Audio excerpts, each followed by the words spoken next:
नाशिकच्या कळवण, सटाणा, मालेगाव, देवळा, नांदगाव या तालुक्यांना वरदान ठरणारी गिरणा नदी ही आटलेली आहे। याच नदीतून गिरणा धरणाला पाणी पुरवठा होतो।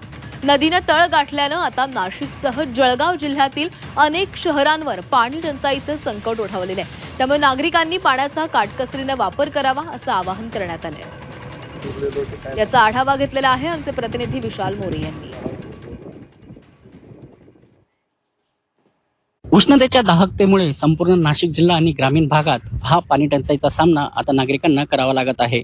आज आपण आलो आहोत या गिरणा नदीच्या पात्रात आणि ही जी गिरणा नदी आहे संपूर्ण कसमादे परिसराला एक पाण्यासाठी एक वरदान ठरलेली आहे। आणि आज तिचं पात्र जर आपण बघितलं तर हे संपूर्ण पाण्याचं जे स्रोत आहे, पाणी जे आहे ते संपूर्ण आटलेलं या ठिकाणी आपल्याला दिसतं।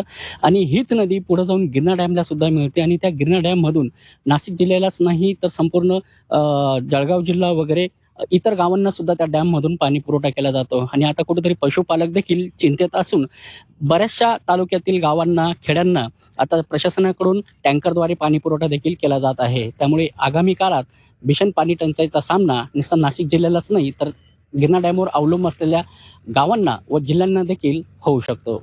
मी विशाल मोरे, झी मीडिया, मालेगाव।